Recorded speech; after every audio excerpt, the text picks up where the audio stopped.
अब आती है थर्ड फेज की एक्सरसाइज जिसमें इंट्रोड्यूस होते हैं हमारे एंकल वेट्स, और जो कि हमें जो फॉलो करनी थी एक्सरसाइज वो थी नेक्स्ट 6 वीक्स के लिए। और यहाँ एक इंटरेस्टिंग चीज़ बताऊँ आपको, इंटरेस्टिंग क्या आपके फ़ायदे वाली चीज़ है, एंकल वेट्स जब भी लेने जाएं तो ऐसे लें मतलब उसके अंदर एडजस्टेबल हो कि आप उसका 1 kg भी कर लो, 2 kg भी कर लो, 3 kg भी कर लो, 4 kg भी और 5 kg भी। अब आपको मैक्सिमम जो होते हैं वो आपको 3 kg के मिलते हैं, तो 3 kg प्लस अदर वाला 3 kg तो टोटल 6 kg हो गया, 2.5 kg तो प्लस 2.5 kg। आपको अपनी एक लेग में दोनों अगर आप एंकल वेट लगा लेंगे तो आपका 5 kg यहाँ पे हो जाएगा। तो आप जब भी इसमें इन्वेस्ट करें तो हमेशा ये सोच कर करें कि एडजस्टेबल है। अब आपको डॉक्टर ने बोला कि 2 kg, तो मैंने क्या करा था पहले स्टार्टिंग में 2 kg ले लिए थे।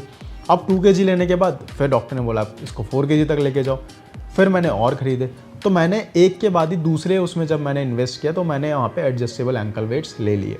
अब ये आपको कहाँ मिलेंगे, आप ऑनलाइन चेक करोगे तो आप मिल जाएंगे। अब इसका रीज़न क्या है कि 5 kg एंकल वेट्स तक क्यों बोलते हैं। जिम में आप जाएंगे, अभी आप एक्सरसाइज करते देखेंगे मुझे आने वाले उसमें, तो जिम में कम से कम आप किसी भी जिम में चले जाइए तो वहाँ पे 5 kg की मिनिमम प्लेट तो होती ही होती है मशीन में। फिजियोथेरेपिस्ट हो या डॉक्टर हो, उनका एक ही रीज़न रहता है कि जिम में जो मशीन में 5 kg की प्लेट होती है, इसलिए इसके पीछे यही रीज़न है। सो बेटर है यहाँ पे एडजस्टेबल एंकल वेट्स के लिए ही जाएं। और जिम के जो होता है कि 5 kg वाला जो मैंने आपको अभी कहानी बताई है वो इसीलिए बताई है कि आप जिम में जाके 5 kg पे जाके स्टार्टिंग में ही कंफर्टेबल हो जाएं। सो अब बात करते हैं कि एक्सरसाइज क्या रही। पहली एक्सरसाइज जो थी वो हमारी थी prone hamstring curls with ankle weights, जिसके आपको 3 सेट्स करने थे, 10 रेपिटेशन लगानी थी। तो आप इसमें देख पा रहे हो कि इन केस कभी कभार क्या होता है स्टार्टिंग में आपका नहीं मुड़ता है, पूरा पीछे तक टच नहीं होता है, तो आप दूसरे लेग की सपोर्ट से आप उसको टच कर सकते हैं। बट ये नहीं कि हर बार ही आपको सपोर्ट लेना है, कोशिश करें कि खुद अपने आप ही करें और जब ना ही लगे तब जाके आप उससे सपोर्ट लें। सो अगली जो एक्सरसाइज है वो है marching on right left leg slowly. इसके 3 सेट्स करने हैं, 10 रेपिटेशन करनी है। तो आप देख पा रहे हैं कि जिस तरीके से मैं पहला ऐसे आराम से स्लोली उठा रहा हूँ, फिर दूसरा लेग उठा रहा हूँ, फिर दूसरा, फिर फर्स्ट सेकंड।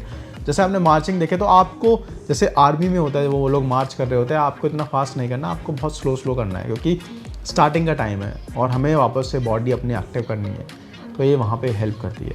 अब बात करते हैं थर्ड एक्सरसाइज की जो कि है हमारी स्टेपिंग। जैसे आप देख पा रहे हैं स्टेपिंग ऑन लो लेवल, आपको शुरुआत लो लेवल से करनी है, ठीक है, और फिर ऊपर नीचे चढ़ना उतरना बहुत ही स्लो करना है, कोई फास्ट कुछ नहीं करना है। इसमें 3 सेट्स करने हैं जिसमें आपको 10 रेपिटेशन करनी है।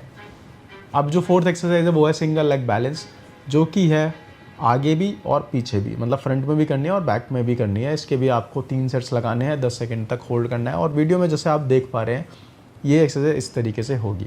अब जो अगली एक्सरसाइज है वो है स्ट्रेचिंग, जो कि है आपको काफ स्ट्रेच करना है। जैसे मैं आप देख पा रहे हो कि आप वॉल पे खड़े हो सकते हैं, मतलब एक होता है ना कि काव्स पे आपका इफेक्ट पड़ना चाहिए, तो इस तरीके से आपको करनी है, पीछे से फोर्स लगाना है जैसे आप वीडियो में देख पा रहे हो, सेम उसी तरीके से।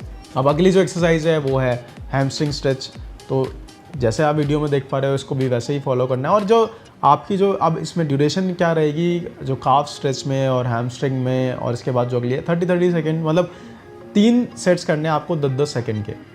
अब अगली एक्सरसाइज क्या है, स्क्वाट स्ट्रेच में भी सेम चीज़ करनी है। IT बेंड बहुत ही इंपॉर्टेंट एक्सरसाइज है, इसको इग्नोर ना करें, ये बहुत ही हेल्प करेगी आपकी आगे जाकर। तो इस चीज़ में मेक श्योर जैसे मेरे दोनों नीज आपस में टच हैं, आपको नी के बीच में गैप नहीं दिख रहा होगा, सेम आपको ये चीज़ कोशिश करनी है। स्टार्टिंग में मेरे भी गैप आ रहा था बट मैं उसको कोशिश कर रहा था फुलफिल करने की, तो आपको भी सेम चीज़ फॉलो करनी है। और अपने फिजियोथेरेपिस्ट डॉक्टर की एडवाइस लेते रहें, कोई भी एक्सरसाइज कुछ भी ऑनलाइन देख कर अंधा होकर किसी भी चीज़ को फॉलो ना करें। सो अब इसके बाद जो आती है फोर्थ फेज की एक्सरसाइज देखने के लिए कमेंट्स में ज़रूर बताएं। Wish you all the best and speedy recovery for those who have been through the surgery thing. मिलते हैं आपसे नेक्स्ट वीडियो में, और ख्याल रखिए अपनों का, और वीडियो आपको पता ही है किसको आगे भेजना है आप, जिससे उसकी हेल्प हो पाए। धन्यवाद।